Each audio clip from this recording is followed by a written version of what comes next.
¿Podemos saber con certeza cuándo será el rapto y el regreso de Cristo? Hay todo tipo de debate sobre lo que de verdad va a ocurrir en el rapto y nuevamente cuándo ocurrirá el rapto. Aquellos que sostienen una interpretación completamente futura de la escatología del Nuevo Testamento esperan que el rapto ocurra antes de la tribulación. Reúne a un grupo de cristianos, menciona el rapto y es probable que escuches varias opiniones. Y opiniones fuertes, por cierto. A lo largo de los años, los cristianos incluso se han separado por sus posturas sobre el rapto. Para algunos, sin embargo, las referencias a este increíble acontecimiento son tan misteriosas que prefieren ignorarlo y pasar a pasajes más comprensibles de las Escrituras. Pero ya que está en la Biblia, es importante que lo entendamos y eso es exactamente lo que el Dr. R.C. Sproul nos ayudará a hacer en esta lección de su serie Los Últimos Días según Jesús. Pasemos una vez más al salón de clases con el Dr. R.C. Sproul. A través de esta serie de sesiones sobre el fin de los tiempos, hemos visto las profecías del Nuevo Testamento que, de una forma u otra, tal vez se cumplieron dentro de los límites de tiempo del primer siglo, en particular en y alrededor de la destrucción de Jerusalén y del templo. Aquellos que creen que estas profecías del discurso del Monte de los Olivos se cumplieron en el primer siglo, generalmente se describen como preteristas o que adoptan la teoría que se llama preterismo, lo que significa que estas profecías futuras ya se han cumplido en el pasado. Pero también debemos tener cuidado de distinguir entre dos formas diversas y diferentes de preterismo. Existe el grupo que se llama a sí mismo preteristas completos y los que se llaman a sí mismos preteristas parciales. Ahora, ¿cuál es la diferencia entre el preterismo completo y el preterismo parcial? Bueno, el preterismo completo, como su nombre indica, cree que todos los eventos futuros específicos que están profetizados en el Nuevo Testamento con respecto al fin de los tiempos ya han ocurrido en el primer siglo. Por lo que incluiría no solo la destrucción del templo y la destrucción de Jerusalén y el regreso de Jesús, sino también la gran resurrección, el rapto y todos los demás asuntos que pertenecen a la profecía futura. El preterismo parcial, sin embargo, difiere del preterismo completo respecto a esto, en que los preteristas parciales creen que aunque el regreso de Jesús en el año 70 después de Cristo fue un regreso de Cristo en términos de un retorno en juicio sobre Israel, no fue la parusía o la venida final de Jesús al final de la historia.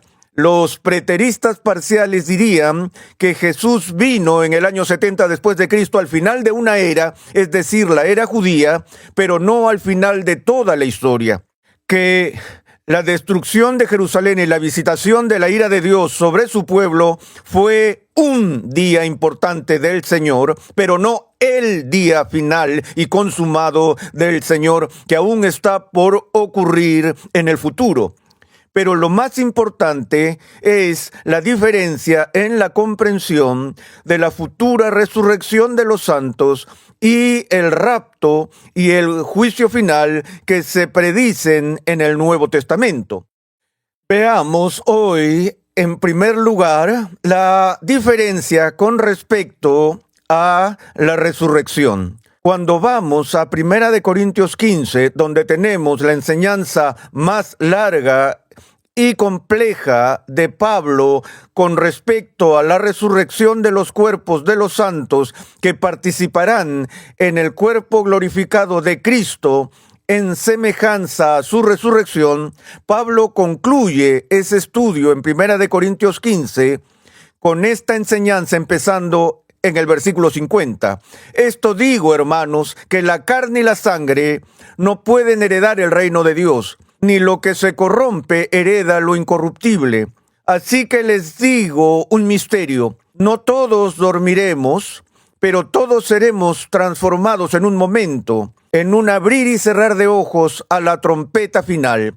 Pues la trompeta sonará, y los muertos resucitarán incorruptibles, y nosotros seremos transformados. Porque es necesario que esto corruptible se vista de incorrupción, y esto mortal se vista de inmortalidad. Pero cuando esto corruptible se haya vestido de incorrupción, y esto mortal se haya vestido de inmortalidad, entonces se cumplirá la palabra que está escrita: devorada ha sido la muerte en victoria. ¿Dónde está, oh muerte, tu victoria? ¿Dónde, oh sepulcro, tu aguijón? El aguijón de la muerte es el pecado, y el poder del pecado es la ley. Pero a Dios gracias, que nos da la victoria por medio de nuestro Señor Jesucristo. Antes de esta sección de 1 de Corintios 15, Pablo habla de que seremos resucitados con cuerpos glorificados, a semejanza del cuerpo resucitado con el que Cristo resucitó de entre los muertos. Ahora, hasta este punto en nuestras discusiones sobre la profecía futura, el factor más central y determinante en nuestra consideración ha sido las referencias de marco de tiempo que Jesús da, o el autor del libro de Apocalipsis da, con respecto al tiempo en el que podemos esperar el cumplimiento de estas profecías. Entendemos que en la iglesia primitiva, uno de los primeros credos cristianos que se formuló es el credo llamado Credo de los Apóstoles. En el Credo de los Apóstoles hay una frase en el latín original que dice resurrectionis carnis, en la que afirmamos como cristianos nuestra fe en la resurrección del cuerpo. Creo en la resurrección del cuerpo. Esa profesión de fe que viene de la iglesia primitiva no era solo una profesión de fe en el cuerpo resucitado de Cristo, sino más bien en nuestros cuerpos resucitados. Así como Cristo ha prometido ser las primicias de aquellos que serán resucitados de entre los muertos, así nos dice el Nuevo Testamento que en la resurrección tendremos cuerpos glorificados, que no seremos espíritus incorpóreos vagando por la eternidad en ese estado, sino que llegará un tiempo en el que nuestras almas se reunirán con nuestros cuerpos serán resucitados, y los nuevos cuerpos que disfrutaremos serán incorruptibles e inmortales, por así decirlo. Esa siempre ha sido una gran esperanza de la comunidad cristiana, que esperamos ese día en el que participaremos en la resurrección del cuerpo. Ahora, los preteristas completos argumentan que esa profecía sobre el futuro ya se ha cumplido, lo cual es una conclusión asombrosa y sorprendente. Bueno, discutamos, veamos primero por qué argumentan a favor de su cumplimiento pasado, y luego veremos cómo presentan ese argumento. Si te diste cuenta cuando estaba leyendo de 1 Corintios 15, Pablo menciona lo siguiente: así que les digo un misterio. No todos dormiremos, pero todos seremos transformados en un momento, en un abrir y cerrar de ojos, a la trompeta final. Luego continúa y dice: seremos transformados.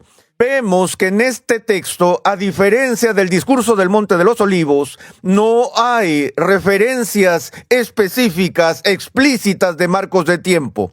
Pablo no dice que esto va a suceder antes de que esta generación muera, ni dice que estos eventos deben suceder pronto o que están cerca. Entonces, ¿por qué alguien encontraría aquí una profecía futura que uno esperaría que ocurriera en el futuro cercano? Bueno, aquellos que sostienen el preterismo completo se aprovechan del uso de la primera persona en plural en este texto. 3 veces en el pasaje que acabo de leer, Pablo hace alusión a nosotros. Él dice: no todos dormiremos, pero todos seremos transformados, y seremos transformados en esta condición incorruptible. Ahora, En otra parte, con respecto al rapto, Pablo habla en términos similares y eso está relacionado con el texto del rapto en el que Pablo habla en 1 Tesalonicenses de que aquellos que estarán vivos en su venida, donde ese nosotros incluiría al apóstol Pablo. De modo que Pablo parece decir que estas cosas sucederían mientras él todavía está vivo, ya que se está incluyendo a sí mismo en el grupo que se designa con la palabra nosotros o la palabra permanezcamos. Nota que esta no es una declaración por la cual Pablo dice estaré vivo, explícita y concretamente. Más bien, solo lo menciona de paso aquellos de nosotros que estamos vivos en ese momento y aquí en 1 Corintios seremos transformados, etc. Eso no significa necesariamente que el apóstol esperaba estar vivo cuando estas profecías se cumplieran. Los defensores del preterismo completo argumentan que el nosotros implica que Pablo esperaba que estos eventos ocurrieran durante su vida. Tengo que decir en este punto que los preteristas no son las únicas personas que asumen que Pablo está indicando su propia expectativa personal de ser incluido en aquellos que todavía estarían vivos cuando estas profecías se cumplirían, porque este es un punto que los de la alta crítica del Nuevo Testamento también han aprovechado, sosteniendo que Pablo ciertamente esperaba la consumación final del reino en su vida, incluyendo la gran resurrección y el rapto. Argumentan sobre la misma base que los preteristas a partir de inferencias extraídas del lenguaje inclusivo que el apóstol usa cuando dice nosotros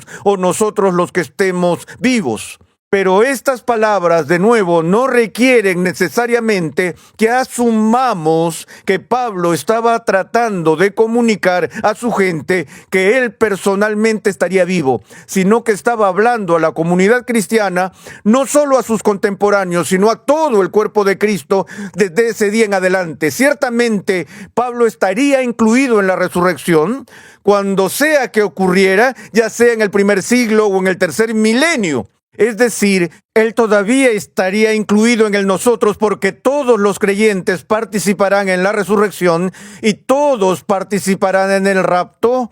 Por supuesto, en el rapto, cuando dice que aquellos de nosotros que estamos vivos, otra vez, no requiere que incluya que él esté vivo en la tierra en ese momento. Lo que estoy diciendo otra vez es que esas inferencias extraídas de los preteristas completos, son posibles inferencias del texto, pero no inferencias necesarias del texto. Entonces, vemos esto en términos de cómo ven el cumplimiento de estos eventos en el primer siglo. Para tomar la posición de que tanto la resurrección como el rapto ocurrieron en el primer siglo, uno tiene que espiritualizar los textos en cuanto a las ideas y conceptos descriptivos que se usan sobre esta resurrección. Si hay algún lugar donde es un problema serio empezar a espiritualizar algo, es cuando lo que estás espiritualizando está discutiendo algo que supuestamente es físico y corporal. Es muy difícil espiritualizar la resurrección corporal de los santos sin negar al mismo tiempo realmente la resurrección corporal de los santos. Porque si es solo una resurrección espiritual, entonces en realidad no es una resurrección física. Pero los defensores del preterismo completo como Stuart Russell y Max King hacen precisamente esto. Dicen que la resurrección de la que Pablo habla ocurrió en el año 70 después de Cristo, pero fue una resurrección espiritual de los que habían muerto y estaban resucitados espiritualmente y ahora están en el cielo. Y estas cosas no deben ser entendidas en términos físicos. No sin razón, esta posición ha sido acusada de ser una forma de gnosticismo, porque así como los gnósticos niegan la plena realidad de la resurrección física de Jesús, e incluso de su encarnación física, esto parecería negar una verdadera resurrección física de los santos, ya que para haber ocurrido en el primer siglo sin que nadie lo supiera y nadie en la iglesia primitiva registrara la resurrección de aquellos que habían muerto antes que ellos, esto los obligaría a asumir la idea de una resurrección espiritual.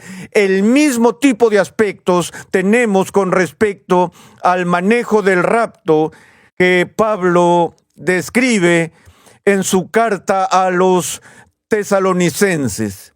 En el capítulo 4 de Primera Tesalonicenses, leemos el siguiente relato del rapto que ha llamado tanto la atención en la escatología cristiana que justifica que leamos el texto. En el versículo 13, leemos esto en el capítulo 4 de Primera Tesalonicenses. Pero no queremos, hermanos, que ignoren acerca de los que duermen, para que no se entristezcan como lo hacen los demás que no tienen esperanza, porque si creemos que Jesús murió y resucitó, así también Dios traerá con él a los que durmieron en Jesús.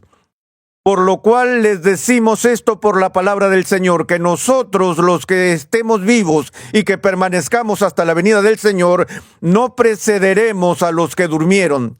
Pues el Señor mismo descenderá del cielo con voz de mando, con voz de arcángel y con la trompeta de Dios, y los muertos en Cristo se levantarán primero. Entonces nosotros, los que estemos vivos y permanezcamos, seremos arrebatados juntamente con ellos en las nubes al encuentro del Señor en el aire, y así estaremos con el Señor siempre. Por lo tanto, confórtense unos a otros con estas palabras. Aquí el apóstol está abordando una preocupación que era una preocupación vital de los primeros cristianos. La comunidad cristiana primitiva tenía la esperanza de la futura resurrección y del regreso de Cristo en nubes de gloria, y sin embargo, antes de que estos eventos ocurrieran, muchos de los cristianos de la comunidad primitiva murieron.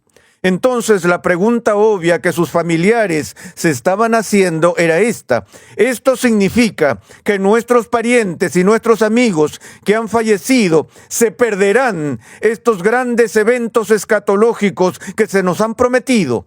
Pablo está respondiendo a la comunidad cristiana diciendo: de ninguna manera. De hecho, no solo aquellos que han muerto no se perderán el regreso de Cristo al final de los tiempos y la gran resurrección, sino que participarán en primera fila. Estarán adelante en la fila, porque el apóstol dice: los muertos en Cristo se levantarán primero, serán arrebatados en las nubes. Y nosotros, los que estamos vivos en su venida, también seremos arrebatados para unirnos al Señor o al encuentro del Señor, como dice el lenguaje del apóstol Pablo, en el aire, mientras Él desciende con el sonido de la trompeta y ese tipo de cosas. Ahora, los preteristas completos tienen que hablar de nuevo de un rapto secreto. Un rapto que era espiritual, que era silencioso y que era invisible. Argumentar que el rapto ya ha sucedido significa que ocurrió, pero nadie lo escuchó, nadie lo vio y nadie fue consciente de ello. Entonces, si fuera simplemente espiritual, invisible y silencioso, nos preguntamos cómo podemos hacer justicia al lenguaje de este texto y de otros. Bueno, de nuevo, Russell y otros recurren al simbolismo que se usa con frecuencia en las profecías proféticas, que dicen que no tienes que hacer una interpretación literal de estos aspectos. Pero para mí eso implica torcer seriamente las palabras de este texto para hablar de un secreto que, según el lenguaje del apóstol, será el secreto peor guardado de la historia y con dificultad un evento silencioso, ya que todo el cielo se desatará. Por otro lado, Hay todo tipo de debate sobre lo que de verdad va a ocurrir en el rapto y nuevamente cuándo ocurrirá el rapto. Aquellos que sostienen una interpretación completamente futura de la escatología del Nuevo Testamento, particularmente en el premilenialismo dispensacional, esperan que el rapto ocurra antes de la tribulación. Escucharás a la gente hablar sobre el rapto pretribulacional. La idea aquí es que habrá una gran tribulación al final de la historia, pero antes de esa tribulación, la iglesia será arrebatada para encontrarse con Jesús y Jesús regresará a mitad del camino a la tierra. Él sacará a sus santos de la tierra para encontrarse con Él en el aire y luego se quedará con sus santos en lo alto, ya sea durante los 7 años completos de la tribulación o como sea que se elabore el esquema, y luego en el momento final, Él regresará nuevamente para su manifestación final, regresando con los santos que Él había sacado del mundo antes de la tribulación. Este esquema tiene 2 retornos de Jesús al final de los tiempos. Uno es el regreso secreto primero, solo para sus santos que son arrebatados del mundo, para que se encuentren con Él, y luego su regreso final después de la tribulación. Creo que esto malinterpreta fundamentalmente las imágenes que el apóstol usa aquí con respecto al rapto y su significado. Pablo no dice que los cristianos serán arrebatados en el aire y luego permanecerán en el aire con Jesús. La imagen aquí es de encontrarse con Cristo mientras regresa en gloria, para que los cristianos participen en su regreso victorioso a este mundo. No es que Él llegue de tan lejos, alcance a la iglesia y luego se quede allí o regrese al cielo hasta un momento posterior. Pero todo el punto de las imágenes aquí hace eco y refleja algo que era común en el mundo contemporáneo en el que Pablo escribió, es decir, el patrón y la práctica del regreso triunfal a Roma de los ejércitos romanos.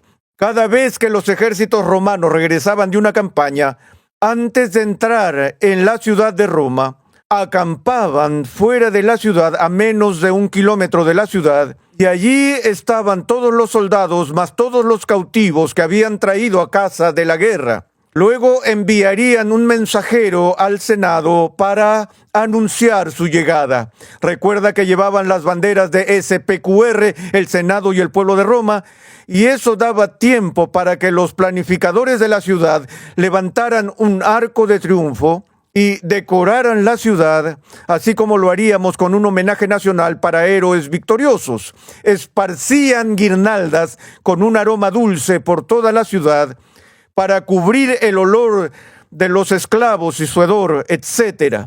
Luego, en un momento preestablecido, se hacía una señal por la cual se tocaban las trompetas, y esa era la señal para que los ejércitos de Roma marcharan triunfantes hacia la ciudad. Pero antes de empezar su marcha, a la señal de la trompeta, todos los que eran verdaderos ciudadanos de Roma estaban invitados a salir de la ciudad para unirse al desfile, para marchar de regreso a través del Arco del Triunfo con el ejército victorioso. De modo que participaban en la victoria y participaban en el triunfo. Creo que si ves a lo largo de los escritos de Pablo, con frecuencia toma prestadas las imágenes de los romanos de esto. Lo que veo decir a Pablo es que cuando Jesús venga, Él regresará a esta tierra con toda su iglesia.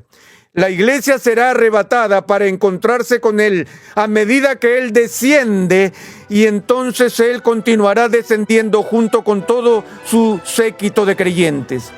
Ahora, ¿cuándo ocurrirá esto? Todo dependerá de cuál sea tu punto de vista sobre el milenio.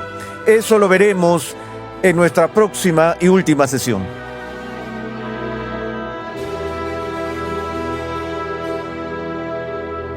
Ese es el Dr. R.C. Sproul, ayudándonos a entender el rapto aquí en Renovando tu Mente. Hemos aprendido mucho a medida que avanzamos en la serie Los Últimos Días según Jesús. Cuando estudiamos el fin de los tiempos, el gran número de opiniones y teorías pueden ser abrumador. Es por eso que el Dr. Sproul enseñó esta serie para ayudarnos a entender mejor el contexto de los eventos descritos en Apocalipsis. Visita nuestra página web renovandotumente.org, donde podrás solicitar gratuitamente una guía de estudio para tu edificación personal o para usarla en grupos pequeños. En el próximo episodio de Renovando tu Mente, el Dr. Sproul concluirá esta serie con una mirada a lo que se describe como el milenio. A lo largo de la historia siempre ha habido quienes sostuvieron que Cristo regresaría antes del milenio y se establecería un reino por 1000 años, después de lo cual habría la gran tribulación y la batalla final. Pero, ¿es eso lo que encontramos en las Escrituras? Esperamos que nos acompañes en el siguiente episodio. Renovando tu Mente es una producción de los Ministerios Ligonier, la confraternidad de enseñanza fundada por el Dr. R.C. Sproul. Nuestra misión, pasión y propósito es ayudar a las personas a crecer en su conocimiento de Dios y su santidad. Te invitamos a escuchar nuestro siguiente episodio y a unirte a nuestra gran comunidad virtual en las redes sociales.